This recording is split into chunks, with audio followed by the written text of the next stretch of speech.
नमस्ते, स्वागत है कौटिल्य बलरामपुर के ऑफिशियल यूट्यूब चैनल पर। आज हमारे चर्चा का विषय है इसरो। क्योंकि इसरो आने वाले समय में और विगत कुछ समय से वो कुछ ना कुछ ऐतिहासिक काम ऐसा करता ही रहता है जिससे वो चर्चा में बना रहता है। जैसे हम कुछ दिन पहले आप लोगों को स्पार्टेक्स मिशन के बारे में बताए थे। अ, उसी उसी वीडियो में हमने ये भी कहा था कि 29 जनवरी को भी अपना इसरो 100वां सैटेलाइट लॉन्च करेगा। तो उसी के बारे में ये पूरा चर्चा है। देख लेते हैं, ज़्यादा समय नहीं लगेगा। जैसे लिखा भी हुआ है कि इसरो ने अपना 100वां सैटेलाइट लॉन्च किया है कब? 29 जनवरी 2025 को। और किससे लॉन्च किया है? GSLV GSLV F-15 से लॉन्च किया है। ये एक प्रकार का जो GSLV-15 है, ये एक क्या है?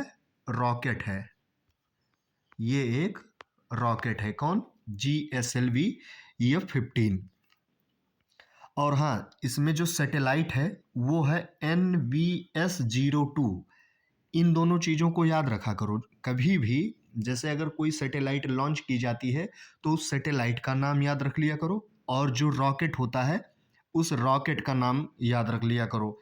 तो रॉकेट कौन हो गया? GSLV F-15। और सैटेलाइट कौन सा है? NVS-02 satellite. और हाँ, NVS मतलब होता है नेविगेशनल सैटेलाइट। लिखा हुआ है कि नेविगेशनल सैटेलाइट है। और कहाँ से लॉन्च किया गया है? श्रीहरिकोटा से, सतीश धवन स्पेस सेंटर है जो, वहाँ से लॉन्च किया गया है। ये तो हो गई बेसिक जानकारी। अब चलते हैं कि यह मिशन क्या है और ये किस प्रकार से कार्य करेगा। हाँ, जो लॉन्च हुआ है उसी टाइम पर मतलब जनवरी में ही अपना पदभार संभाले थे। कौन? Doctor V Narayanan. ये कौन है इस टाइम पर?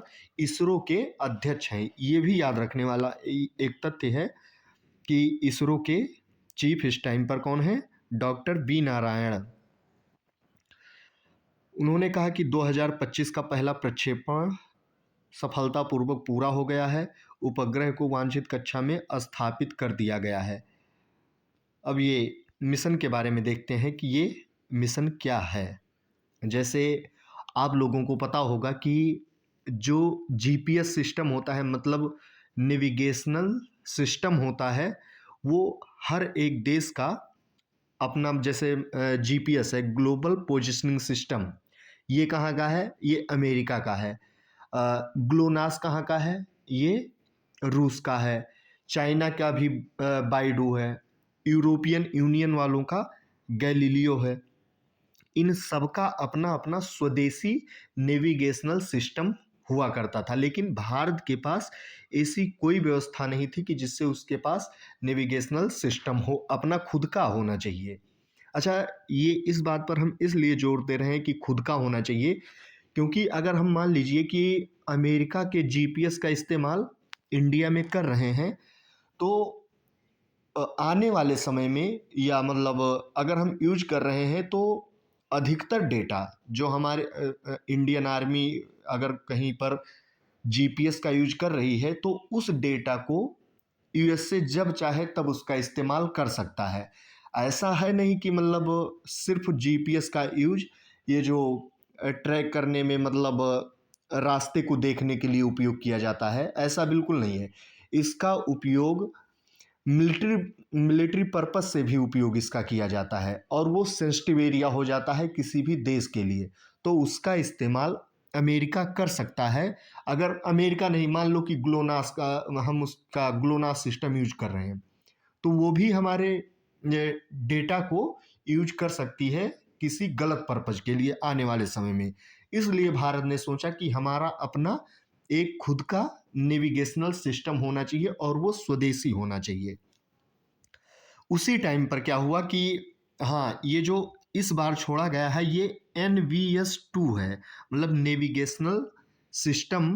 ये जो है ये दूसरा है। इससे पहले NVS-1 छोड़ा जा चुका था, जिसे IRNSS, इसका अगर फुल फॉर्म देखा जाए तो Indian regional navigational satellite system ये होता है IRNSS, इसी को आप लोगों ने एक नाम सुना होगा, उसे कहा जाता है नैविक, और मतलब हिंदी में जब लिखा रहता है तो नाविक कहा जाता है।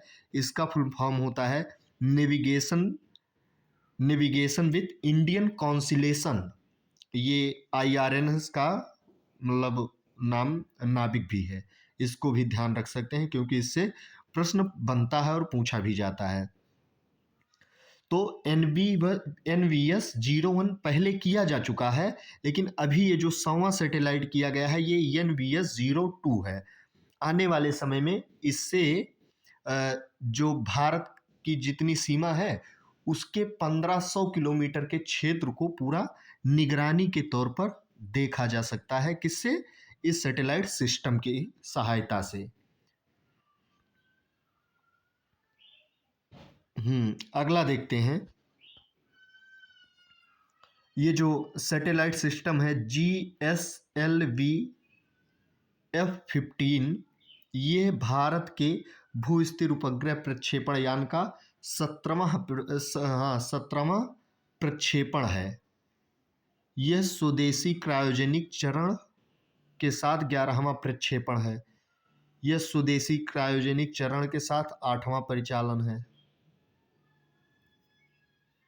मतलब ये पूरा जो क्रायोजेनिक सिस्टम होता है, जैसे रॉकेट जब लॉन्च किया जाता है GSLV वाले रॉकेट को, तो उसमें क्रायोजेनिक इंजन होता है जिसको इंडिया ने डेवलप कर लिया है अपना स्वदेशी, उसी के तहत इसको छोड़ा गया है। ये भी ध्यान रखना, जब GSLV मतलब NVS-101 छोड़ा गया था तब इंडिया के पास में इंडिजिनियस क्रायोजेनिक स्टेज का रॉकेट नहीं था, लेकिन वर्तमान में क्या है कि इसके पास ये रॉकेट उपलब्ध है। और इसको बनाया किसने था?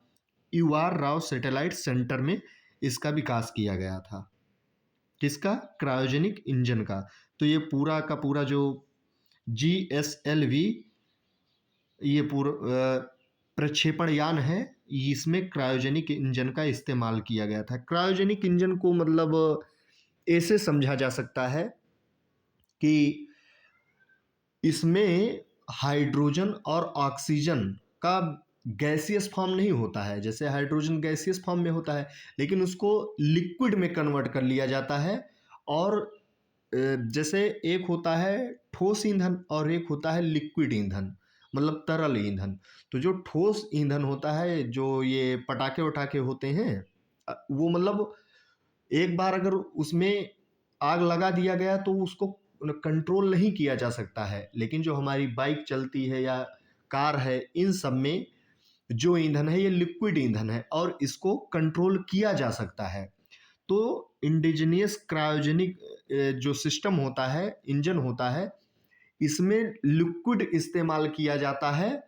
और ये मतलब बहुत सस्ते, जैसे ये केरोसिन मिट्टी का तेल होता है, वही इस्तेमाल किया जाता है और इसको कंट्रोल भी किया जा सकता है और ये लंबे समय तक इसका इस्तेमाल किया जा सकता है। क्रायोजेनिक इंजन का मतलब बस साधारण सा यही होता है। टेक्निकल टर्म में न जाते हुए इसको आसान भाषा में ऐसे समझा जा सकता है।